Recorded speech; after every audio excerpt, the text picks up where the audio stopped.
Okay, we might get started. Many of you will have seen that the little blurb came up just to let you know that today's session is being recorded.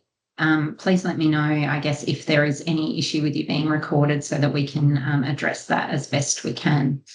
For those of you that also aren't aware, at the end of this session, this recording will be put up on the website. It will be sent around as part of the next invitation. So if there was something that you wanted to catch up on, or you wanted to pass this on to someone, a colleague or a friend, you will be able to do that as well. So we will let you know those details shortly. Before I introduce our speaker today, Dante, I do want to just take a moment to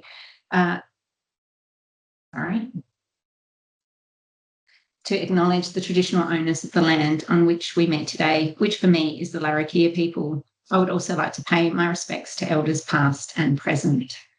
I acknowledge the profound impact of domestic violence on individuals, families, and the wider community in Australia. I'm committed to creating a space where everyone feels safe and supported.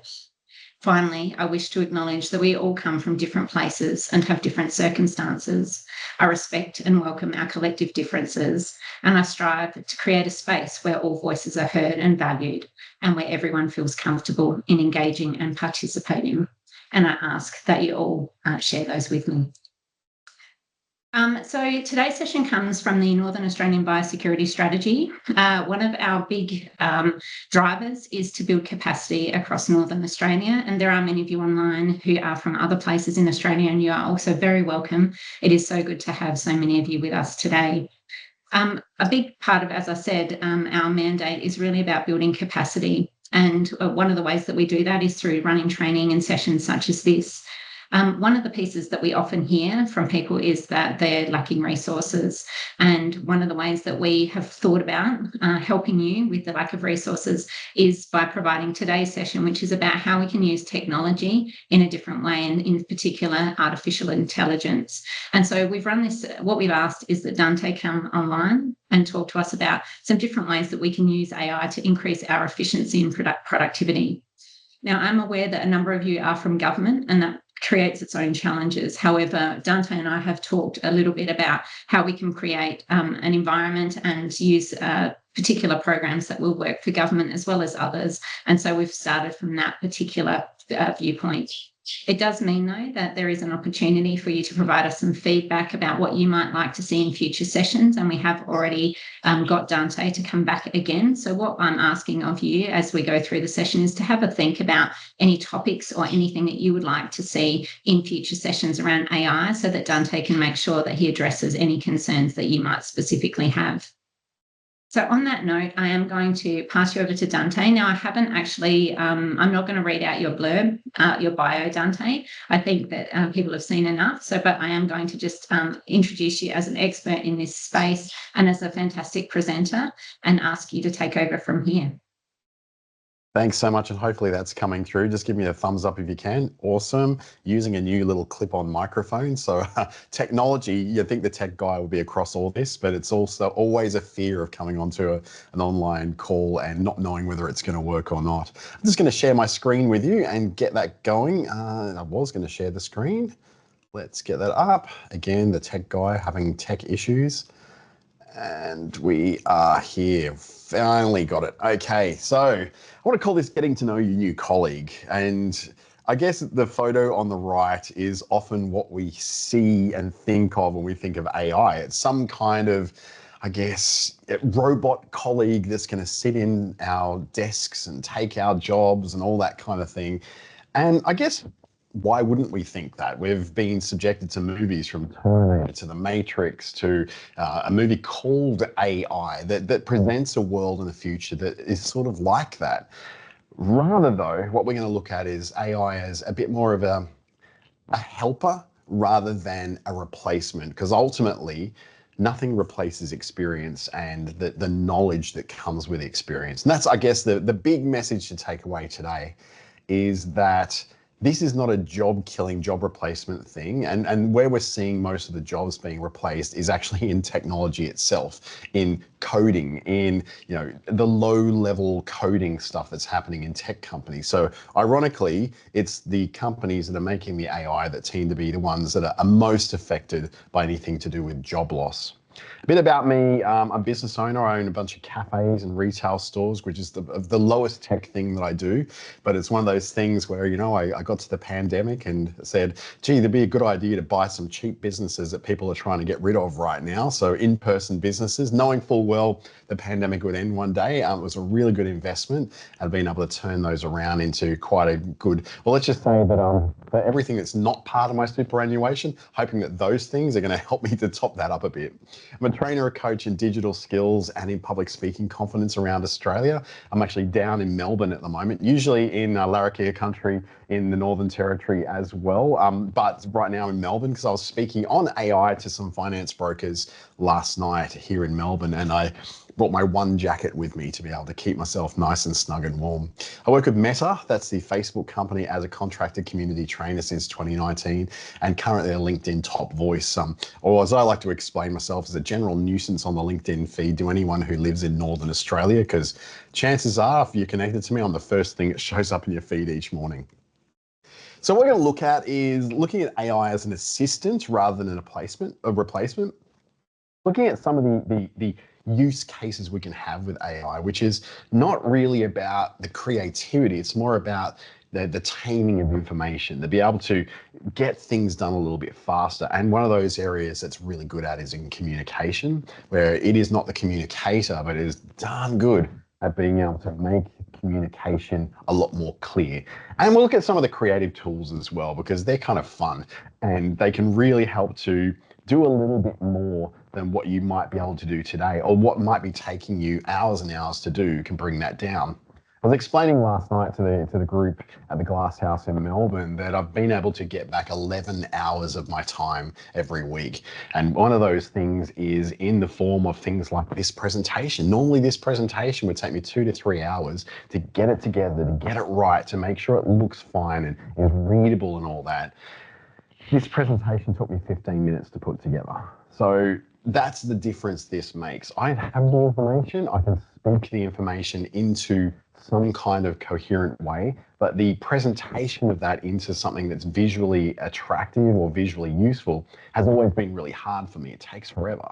So getting back now, and I do 6 of these a week, you imagine 2 to 3 hours at every time, 6 times a week, that really adds up. So it's saved me a heck of a lot of time. So as you're looking through this, you'll see that there are some things that AI can really help with. Now, AI has been painted as a copyright thief, as something that's going to kill creative industry, something that's going to replace all of our jobs. And, I'm not going to say that no one's job will be impacted in the world. That's simply not the case. It's very much like back when, Henry Ford was mass producing motor cars for the very first time, and there was a whole lot of buggy whip makers and cart makers and wheel makers for horses and carts, and even the horse keepers, and there was even people who their whole job was to walk around the streets and poop a scoop the horse manure from the streets, and those people weren't required anymore. Within a period of about 20 to 30 years, that became something that wasn't required anymore. Now, what happened to those people? They didn't just disappear. Something else came in its place, whether that was working in another technical field, whether that was just working in another field altogether. That was the reality of the time, that humans have this incredible capacity to adapt when change comes. It's kind of built into us. We survived 10,000 years ago, we survived an ice age, and we managed to thrive forward from that. In fact, our entire species was nearly wiped out something like 1 million years ago, down to less than 100,000 individuals, and we managed to come back from that as well. But more recently, the same thing has happened with the internet. And the internet has been one of those things where, so much changed. You think of the amount of bank tellers that were no longer required in banks, but then they were required in other parts of the business. And now our banks actually employ far more people than they ever did than when we had a lot of people at bank tellers in branches. Yeah, Anne, you got your hand up there? Yeah, sorry, Dante. I just want to let you know, sometimes your microphone is quite muffled. I'm just wondering is it possible to move it maybe on your shirt a bit? There you go. I'm just going to put it right in front of me. That hopefully will come out a bit more clearly. Awesome, thank you. I think it dropped in underneath my t-shirt, so probably why. Thanks for that. Now, the AI tools really we're talking about are designed to complement your expertise, not to replace it. And I'll say that again and again because it is something that we need to get clear, is that your experience is not replaceable. There's nothing that AI can do with your experience, your on-the-ground experience. So if you are working in the realm of biosecurity, it cannot replace what you have seen in the field. It cannot replace actually going out and seeing an example of a fruit fly infestation or a citrus canker establishment that's starting to take place. Or even if you're not in biosecurity, it can't replace those things that you've seen, felt, touched, smelt, heard, all those things. It just isn't there. And there's no indication that it ever really will get there because we are generally intelligent. AI is very specifically intelligent. It can do one or two things really, really well. But humans, we can do a lot of things really, really well. What this does is looks at the things that, we mostly don't even really enjoy doing and makes it really that much faster, handling repetitive tasks so you can get back to the really human stuff, the things that require critical thinking, human judgment, moral judgment, and assessing an environment and a situation when a simple scan by some kind of technology simply won't give you that information. One of the areas, though, that we've found that AI has really been helpful, and this is all me. I've seen this personally in my inbox, in my writing, in my communications, in making these kind of presentations, is that move from being overwhelmed to being a lot more in control.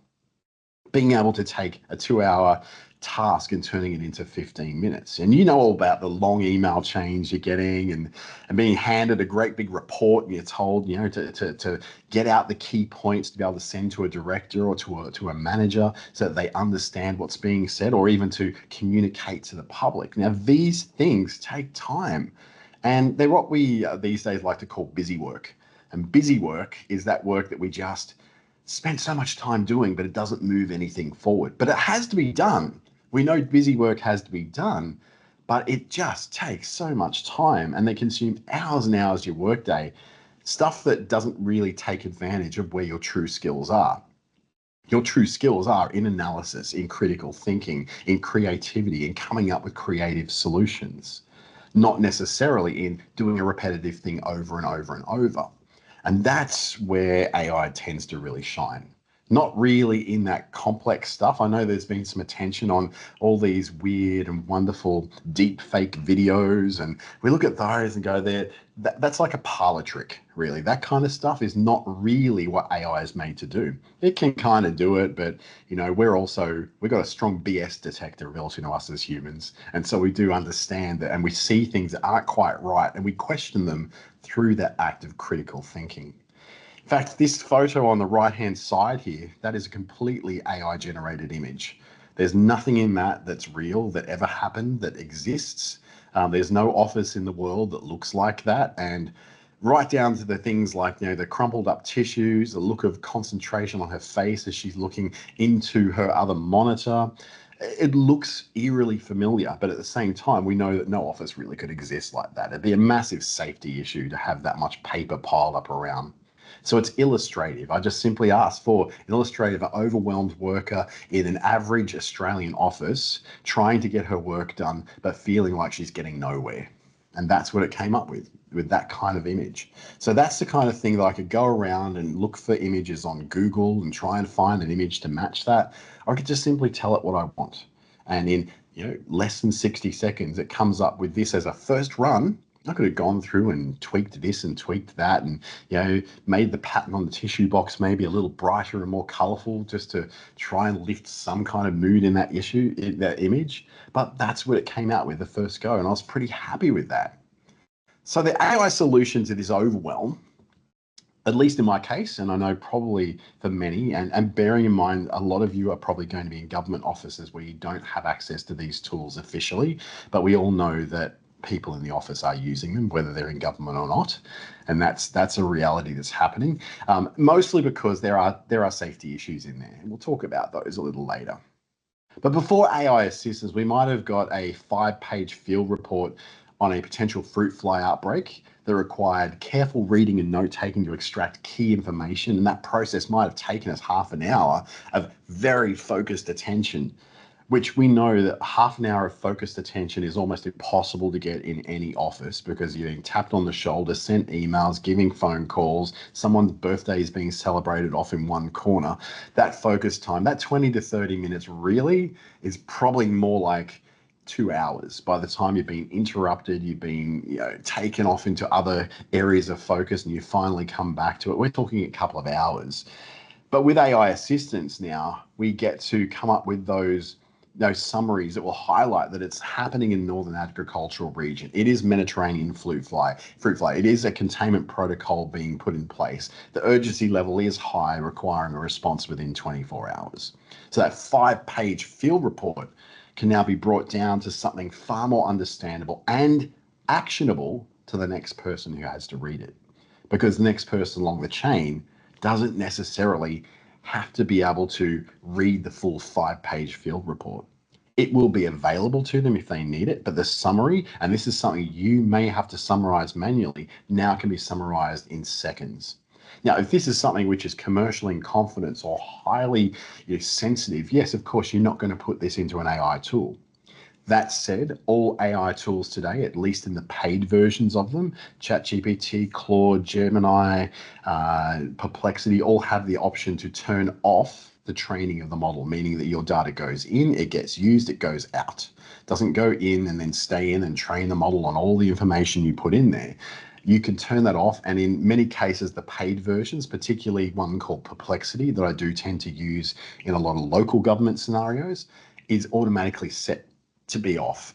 The one warning I will put in there, that if you are using ChatGPT, please do bear in mind that while ChatGPT, you can turn off the training of the model, there's currently a legal case in America which is forcing OpenAI, the owners of ChatGPT, to hold all their data, whether it's been privatized or not, in a readable way that can be used in a court case that's been brought against them by the New York Times. So at the moment, if it's very highly sensitive, ChatGPT is just a do not touch at the moment. Like, it's just do not touch it. And your IT teams are very well placed and very well informed on that. Just don't use ChatGPT. It might be the most popular one, but at the moment it's one which has no safety in it due to that one reason. So in this case we're talking about, the AI is going to do all that initial reading, but you still have to do the critical thinking. So it may produce an output, but you have to edit it. It's like the old newsrooms of the past, where somebody writes a story, rips off the sheet and goes copy, and off it goes. It has to go through an editor who makes sure everything's right. You are the editor. You're essentially the editor-in-chief, who is the one who does review what's in there after having read that, and you can do the fact checking. But because that first draft, instead of taking 2 hours to come up with, has taken you 15 seconds, you've now got the time to do quality thinking work rather than just simply summarizing, transcribing, and being basically a stenographer. Now you get to use those real skills that humans have, which is that critical thinking, being able to take this piece of information and seeing if the translation that it's had is actually on point. And that's the difference between AI as a replacement and AI as an assistant. Now, a practical example could be email summarization. This is another place where you might have 15 messages backwards and forwards in a chain of email, which is some long discussion about an upcoming inspection schedule change, including various opinions, people's different side discussions. Someone's mentioned about Friday night drinks, mentions of holiday leave coming up, and buried within all of that will be some critical piece of information, little tiny piece of information, which is the absolute point of the original email chain, which was the deadline changes and your specific responsibilities. Now, in that massive chain of emails, how would we know? Now, I know that Copilot is the one that a lot of governments are starting to have a look at, because it is brought in there with Office 365, and the data that exists on it right now is processed within Australia. So there is test runs happening in some levels of government by using Microsoft's Copilot that is very good at this. It is really, really good at going through your Outlook email and being able to summarize really critical points of information and filtering out the guff. It's very well trained on guff because it knows what we're like. It's been trained to go, okay, that birthday has nothing to do with the subject line. The subject line's about upcoming changes and various schedule changes. So we need to get the information just about that. And then the AI generated summary that may come out from that long 15 message chain now says Northern Port inspections are rescheduled to 15th of March.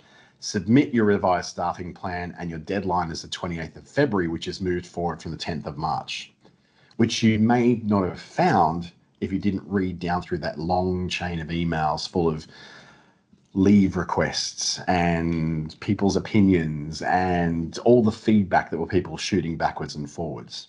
And again, this may not seem like a massive deal on one day, but you take this one example through the amount of times this happens in a year, and you see the amount of hours that are being saved there.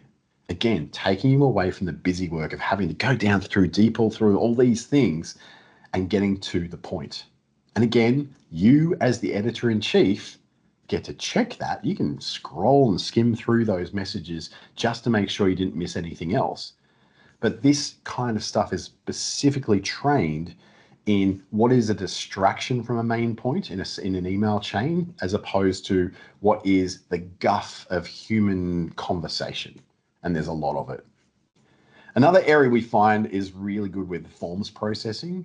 For instance, people are submitting forms and information, whether that's written forms, and yes, AI can now read handwriting.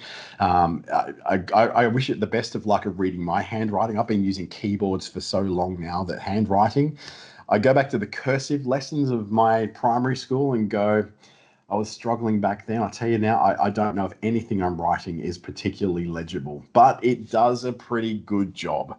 And I must admit, it starts to see patterns that I don't realize I have in my handwriting and manages to work out what my scribble seems to say. But most of the stuff you're getting is not a handwritten note or a handwritten form, or some might be, but most of it's going to come in through emails, through systems, and this same approach to summarizing and to distilling the most important information together can affect into forms as well. And you can use AI to take all that form information and get out the key information. So the emails, right? The contact details, the actual issue that was brought up. You can use it to automatically populate a spreadsheet or a database if you've got those connections made, and those connections are becoming easier and easier as the days go on. Like I'll tell you now that I went from having never created software in my life 6 weeks ago to now putting out 5 different apps that I now use on a day-to-day basis because AI allows me to make those connections really easily. So I'm going to take a great big list of all the events that have been listed for October Business Month in the Northern Territory, and taking all those events just in very, very disorganized data. And I just went copy and paste, put it in the database, automate that every day. And I've got an updated visual calendar now that tells me where different events are, so I don't clash my events with theirs. And that would once upon a time have taken weeks, possibly months, for developers to come and put that together. So something that takes your form processing and does something useful with it in the form of a spreadsheet or a database or some kind of visual representation of what's been going on in those forms, that kind of stuff is pretty easy now. And it doesn't require necessarily a software developer to come in and do it. It could be something that you could do yourself, or somebody who's spent a little bit of time like me, 6 weeks. I'm now building software. I'm selling software now. It's crazy.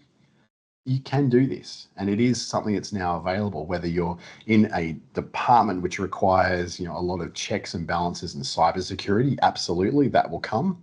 Or whether you are a sole trader just having to solve a problem for yourself. You could have the ability to flag unusual high priority submissions based upon the criteria that you set. You can create consistent data formats across departments where at the moment there may be many different forms and many different ways of dealing with that. This saves hours of manual data entry and having to do mail merges and pivot tables in Excel and all that sort of thing. It will do all that for you.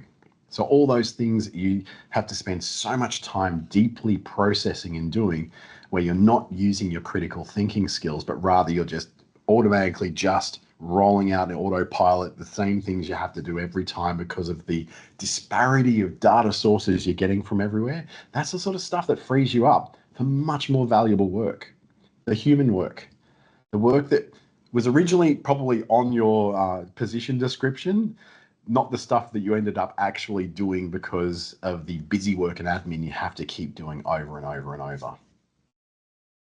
One of my favorite parts, and this is possibly where things like ChatGPT at least have become very famous for, is communications.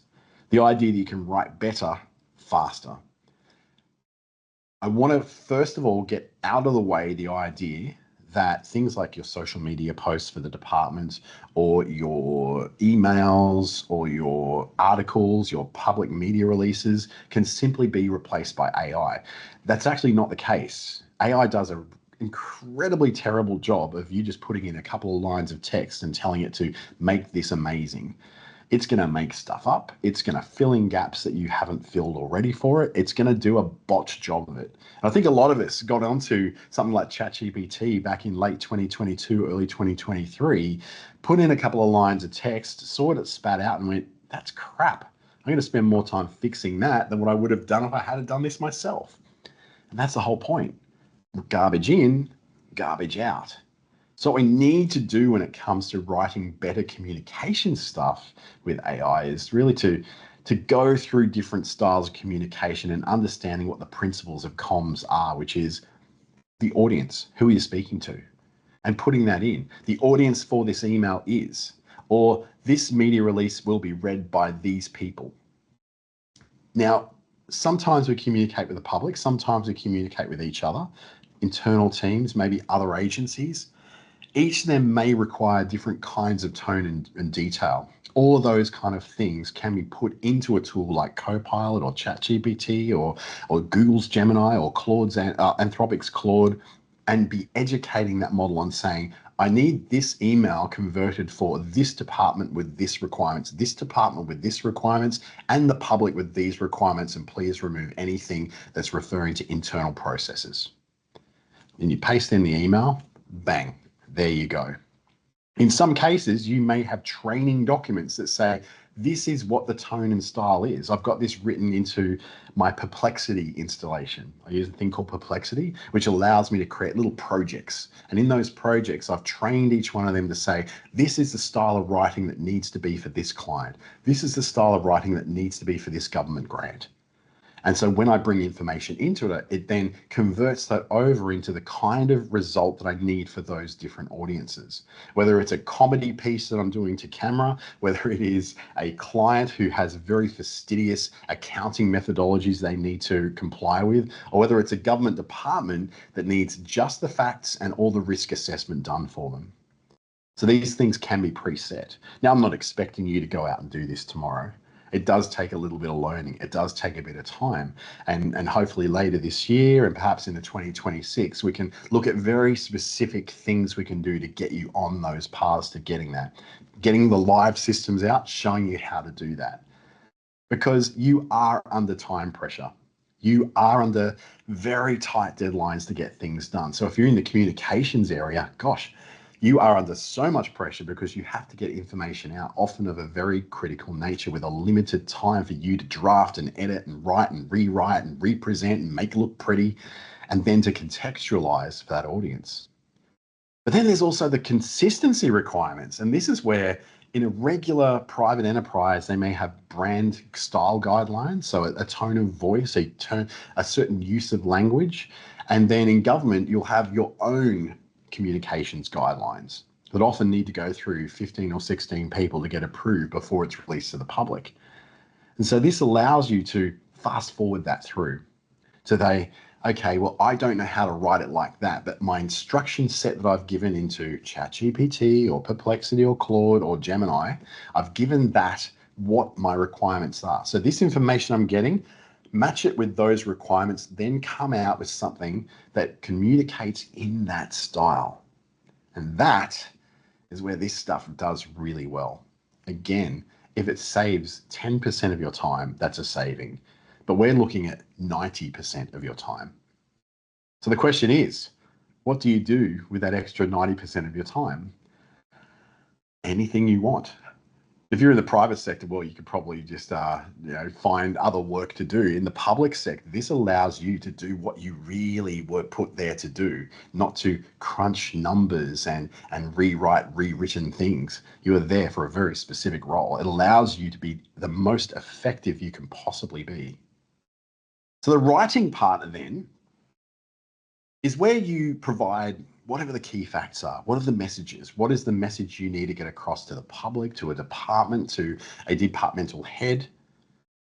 Get that target audience, get those specific requirements together. And like I said, we can set up projects or specific spaces within these tools which automatically have all that set. You just drop in what you want to communicate and it matches those together and spits out something that is so much more appropriate. Because then AI is doing the work of putting together a really well-structured draft. That first draft that often takes us so much time to get right, it does it in seconds.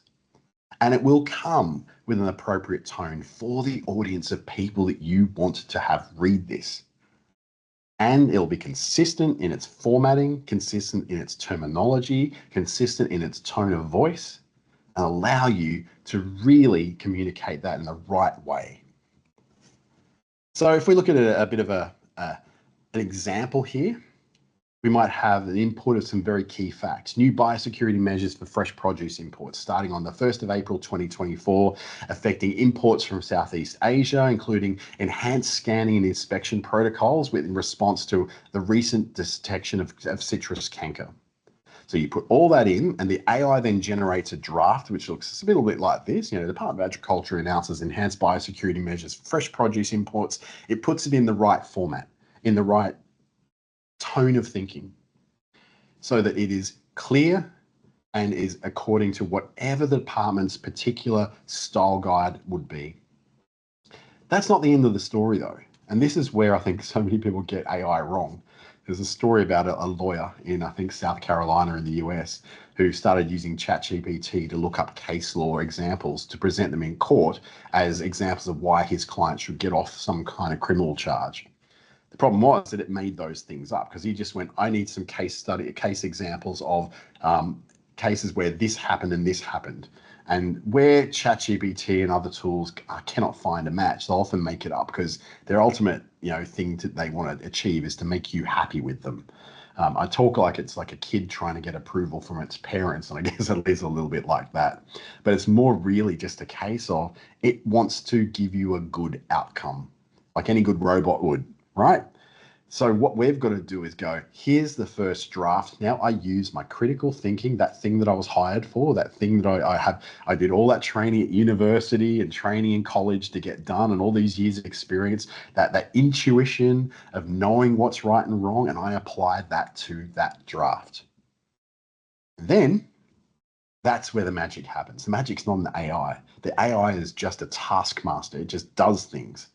The magic is what you bring to it, which is editing through the accuracy.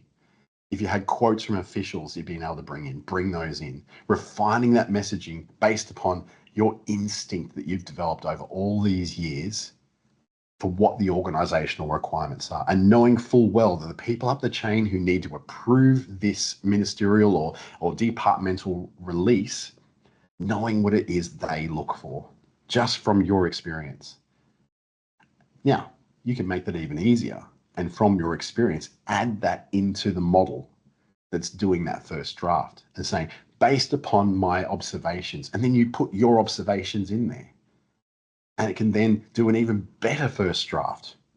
Doesn't excuse you to get you away from reading what that draft is and editing it, but you go from that 1 hour of obsessing over all the right words to getting the first draft out of the way, doing a review of it, seeing that it's pretty darn good, and then just adding, you sprinkle your fairy dust on it basically to make it something which is going to really work for your department or your organization.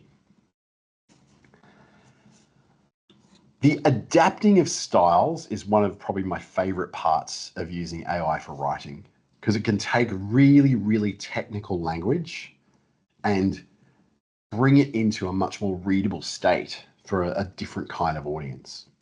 Whereas the scientific arm of your organization may say the surveillance operation identified Ceratitis capitata specimens in multiple trap locations, indicating potential establishment of critical protocols outlined in SOP 17.3 are recommended for this sort of thing. Great for internals, because that's exactly what the language is like. But if you are then taking that to the public, you may want something that's a little bit easier to understand. A monitoring team has found Mediterranean fruit flies in several locations. This suggests these pests might be establishing in the area. We recommend starting our standard removal procedures right away to protect local crops and gardens. Much more clear, much more accessible, and much more able to be then taken to the media, taken to other agencies to then action. As it says there, AI is what's taking the technical expertise and then turning it into something that's much more clearly communicated to people who may not have the technical expertise to be able to translate what's being said. Although these days, really, you could just Google it, couldn't you? Ceratitis, if me pronouncing it right, Ceratitis capitata. I could put that in Google and probably work it out for myself. But as we know, not everyone will do that.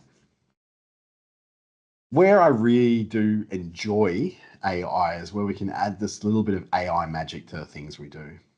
Now, this is another AI generated image on the right. It's emotive, it's adorable, it's cute. You probably shouldn't be touching a customs dog, but that's okay. But it's one of those things that sort of humanizes what different people do for their work. So AI can help you to create those visual elements for your communications as well, not just the text. Now, this has been traditionally bad, but in just 1 year, it's gone from barely usable to absolutely stunning. This was generated as part of when I generated this slide deck. The whole slide deck generation took about 1.5 minutes to generate. This photo was one of them that came up almost instantly. It understood what I was trying to get across and who I was trying to aim this towards. So you can create these visuals for presentations, public notices, internal communications. What they're very good at is for using as drafts to send off to your comms team without you needing to understand graphic design skills, without you needing to work Photoshop and Lightroom and going out and taking photos. This may not be the final images used, and probably won't be. There'll be a set of approved graphics that the marketing or communications department have ready. But this helps you to communicate to them what you want to get across. Again, great for setting that expectation, because then you're not just saving your time on having to explain it in text, you're saving their time on trying to translate what it is that you're looking for. And I think that's where we kind of use AI images wrong in a lot of cases. We use them as the final image, when really what they are is a way of saying, this is kind of the mood that I'm looking for us to put across.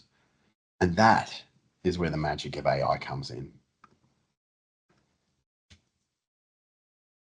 There are concerns though, and it'd be really bad if anyone in my position who is an advocate for using great technologies to really help us to get things done, it'd be bad for me to just say, you're just being a Luddite, you don't want to come on board. But there are real fears that people have about job security. The issue I have with that is that AI is not actually made for replacing jobs, because it's actually very bad at replacing humans. What it's really good at is replacing processes. So when a human is reduced down to someone who just performs a process, that may be something which is potentially going to be affected. But humans are so much more than that. We are critical thinkers. We have swags of experience that override anything that just processes a macro in an Excel spreadsheet. It's about augmenting your abilities, not replacing them. It takes care of all the tedious stuff so you can get back to the analysis, the decision makings, this kind of stuff that you can only trust a human to do, because they're the person who's being placed in charge, not a robot. Accuracy and trust is a real concern that you should have. And this is one of the great reasons why government particularly is very slow to adapt any kind of AI stuff. I think we remember the old robo-debt scandal that came out of the federal government when it came to chasing up debts from people who had been receiving maybe benefits they shouldn't have been or had been overpaid. They now know and that was in for the AI time. That was an automated process and automated calls and letters that impacted lives to a great degree. So obviously the government's very shy about going into those things. But AI's output isn't the final release. And that's what we need to understand. It's a suggestion, not the fact. It's a starting point, not the final judgment. That final judgment and the verification and all the approvals, that always sits with a human. You're the expert, not it. What it knows how to do is take information and distill it together into something which is much easier to be able to consume. When the privacy and security concerns come in, yes, you should be concerned about privacy and security. In government, in the corporate world, at the moment, nobody should be using ChatGPT. It just shouldn't be used. Whilst that court case is still ongoing in the US and all data is completely saved by OpenAI, then that's not something that anyone should be using in any business capacity at all. In fact, I very rarely use ChatGPT now for anything but the most basic, generic stuff that contains none of my IP. Don't put classified or sensitive personal information into public AI tools. Understand that if you're paying for a tool, you're usually covered and it's defaulted to turn on not sharing with the model. ChatGPT does share with the model. So again, another reason to sort of shy away from it. But a lot of the other ones, particularly Claude's Anthropic, and possibly I think the best one for a government and corporate environment, which is Perplexity, is completely separating your data from the public internet or the public use or the public models that are used to do the AI work. And Microsoft's 365 Copilot is another case of that as well. Possibly not quite as advanced yet, but it is getting there. Always follow your organization's data security guidelines. That's a no-brainer. They're in there for a reason. They're really to protect not only you, but to protect the organization against those who may use the things that are said or used in some sort of harmful way. So how do you get started? I've got a bit of a guide that I've put together for you that I'm going to share with you very shortly and sort of show you through that so you can access that from any computer or phone anywhere through a QR code or a web address. But first of all, what we need to begin with is things that are low risk. Routine email responses, non-sensitive document summarization, simplifying really technical scientific language for public consumption to give you that first draft, low risk. And then when you do that, follow all the best practices that are in place. Be the editor-in-chief. Always review the AI-generated content to check it. Use the tools your departments or your corporations have actually approved. I really am not a fan of people coming into work with their own laptops and phones and using ChatGPT because the risk there is pretty large, but I know that so many people are doing that. If you do have a success, the best thing you can do is share that with your colleagues because it may be something that can help them to speed up what they're doing too. Remember that busy work that gets you so frustrated, your colleagues want to get rid of that too. And if you're able to get rid of that and get back to the work you love doing, then you're in a much better position. And I guess that's where, we're always looking for efficiencies and to be able to get more done more quickly. The government sector is always criticized for its red tape and its slowness to get things done. And there's reasons why those things are in place, why there's red tape, why there's slowness. These are the kind of things that can help relieve some of that. And of course, provide feedback if you've got systems in place already to your IT departments, to those people who are rolling these things out. Let them know where the challenges may be. You start small. You build a little bit of a muscle around that, from just repetitions like going to the gym. And that is how AI can assist the specific work you're doing. So to put it really down in a summary here, summarizing is what AI is great at. Taking key information from emails, reports, and forms and making it summarized. improving your writing by doing that first draft, and also helping you to contextualize what you're writing for different audiences and different purposes. Creating visual elements is a fun way to get started, but it has a real efficiency advantage by showing a first draft to people who are doing the creative work and saying, this is what I'm looking for. This is roughly what it's about. And then you get to focus on the work that really matters, the stuff that uses your expertise, your experience, and the human that you are. The best way to use AI is to try it, play around with it. But I know that sometimes that can't be something you can spend a lot of time doing. So there are services out there, including my own, that do help organizations onboard a bit faster. That I've been working with a lot of local councils, actually, particularly the smaller ones, where they don't have the resources or the people on the ground to help them out. So they do need a lot of assistance in those areas. This is the QR code I was talking about. This is some links and resources from today's chat. You can copy that QR code. The address there might be hard to read, but reports.aitraining.au/1 August. That's a 1, not an L. 1 August HTML. Today's date, basically. And that will help you. And I'll pass this on to Anne to pass on to as well. So if you've missed this or you're fiddling around with your phone and your QR code, you can't quite get it, don't worry. We'll send this on to you so you've got that information. But to give you a bit of a rundown of what that's looking like, I'll just bring it up here. This is the hub that I've created for you. Funnily enough, this took me about 15 minutes to create, by taking all of my notes and all of my presentation and saying, turn this into a highly interactive, colorful guide that helps someone to understand more about what they're learning through this workshop. So you can work away. It says the same things, summarize and draft. Here's a bit of AI in action so you can see an example of how a summarizer could work, how we could change the different tones. And then I've got a creative toolkit here. So a few prompts you could put into your AI tools to help you to do some of that stuff more effectively. And a big list of all the tools. And whilst ChatGPT is in there, as I said, please use it at your own risk. Probably use it at home, don't use it at work. But the other ones are pretty good for using some things. One of the highlights I put in there is napkin.ai. Is really good for creating visualizations of processes, like a flow chart, like a really attractive visualization of information that otherwise might be a bit boring. Perplexity is my go-to for most smaller government organizations, not-for-profits and for corporations. It just seems to have a much easier to work with and more secure environment that really works well, but doesn't restrict use of it. Midjourney, if you want to create some really funky images. Gamma that I use to create this presentation. So Gamma, I think, is one of my, probably the $120 subscription I use every month that pays for itself many times over. And you can read through the rest of those and have a play. I created this particular hub using Google Gemini. So your key takeaways: you're the expert.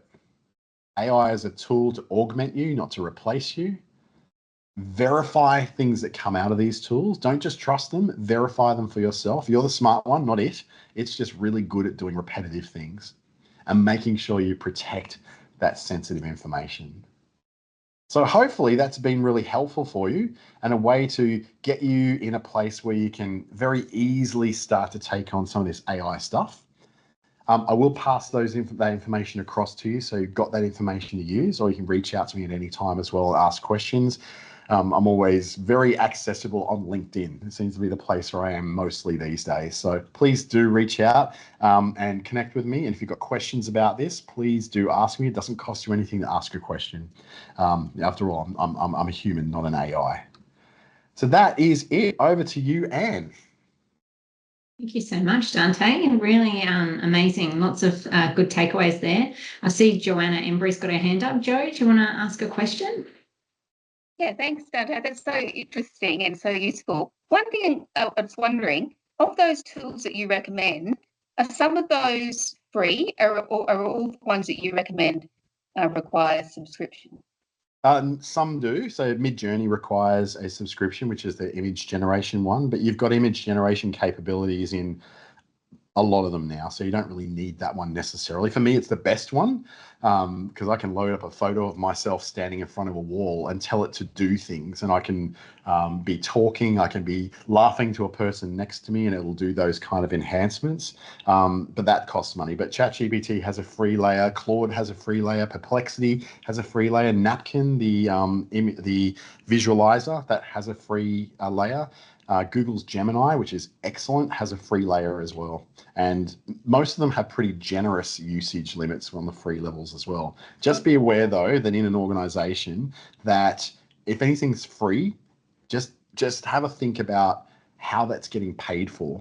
What data is being shared with the model, not necessarily with the public, but with the model. What are they learning from you? So again, just going back to making sure that on free tools, just make sure nothing sensitive is going in there, because that can get retained by the model and then train the model on more information about your department, for instance. Yeah, great. Thank you. Great question. Thanks, Joe. Any other questions from anyone else? I have a question, Dante. Can you maybe talk people through how you go about generating a request? So what are the things you think about? I know you've put some examples on that website, but I'm just wondering, can you just talk people through? Because I think getting your command right in the first place is probably one of the most important things. Yeah, I guess there's always a very set procedure now with using AI to write something to the right kind of people in the right way. And the first thing is you acknowledge who the person is that you're trying to communicate with. So you'll say, I'm writing this letter to this audience. So to the public who will read this in a media release, or to journalists who will read this in a media release, or to a departmental head who doesn't want detail but needs the most important information. So you add what is called a persona. But just think about who is the person who's going to read this. Tell it who that is first, because that then colors everything else that it will generate. I'm writing it to this person. If you've got any information about the kind of person who would then give you that opportunity to, who you want to write to, and you've got more insight into the kind of reading style they have, you can add that in as well. So adding that context first is really important. Then what you would do is tell it what you want to do with the information you've got. Is there a specific kind of style of information that you need to get out there? So for instance, you might say, this is highly scientific information that will be very hard for people to understand. Can you please make this? And I always say please to the robots, because you never know, they might take over one day and they might be nice to me for saying please. But please, can you turn this into something much more understandable to somebody with a year 10 reading level, or a 10-year-old's reading level of basic English? So it's able to then explain it, not talk down, not to dumb it down, but to make it so that all the key points are clarified without being stripped of what's really important. So that's what it is. Establish the context, which is who is the person this is going to, and then establish what it is you want to do with this. If you just want to summarize it. It'll pull out all the key points. But if you say, summarize this and give me an overall mood and feel for this communication right now, it'll give you a critique and say, this is highly formal, in some places a little bit aggressive, and it may need a little bit of toning down before going to the public. So that's really what it is. Context, audience, and then what exactly do you want to do with that? And that will cover most of the rewriting that you may want to do. Awesome. Now I see that Celeste and Vicky on the chat have asked a similar question. Can you recommend any simple training tools to learn how to better use these AI tools? Oh yeah, the actual tools themselves are the best trainers. So you can actually ask it how to use it. One of the best ways to use any AI tool is to ask it to tell you what you need to provide for it. So you could say to it, for instance, I'm going to use you to summarize my emails into the key points. What do you need from me? And that's one of the most powerful questions you'll ever ask an AI. What do you need from me? And it'll say, okay, what do you need? It'll basically train you on how to work with it.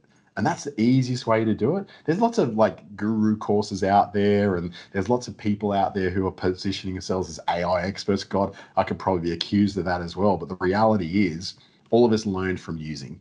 There's no masters of AI tool usage available at your local university or anything. Really, it's just use of it. And the idea of these tools is to use the tool itself to train you how to use the tool. Just ask it the question, How can I use you to write better emails? How can I use you to better turn data into something visual? And it will tell you how to do that.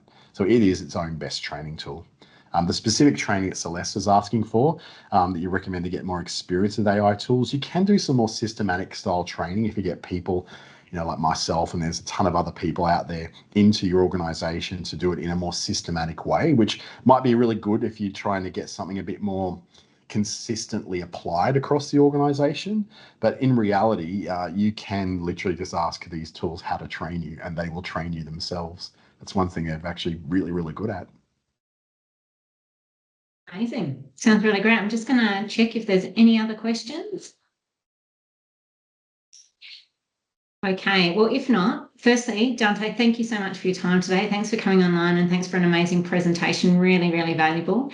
I'm sure others online will agree with me. I do want to just point out to others in the chat, Amy has put in a survey. If you can take a couple of minutes just to fill that survey out and let us know about your thoughts from today, that would be amazing.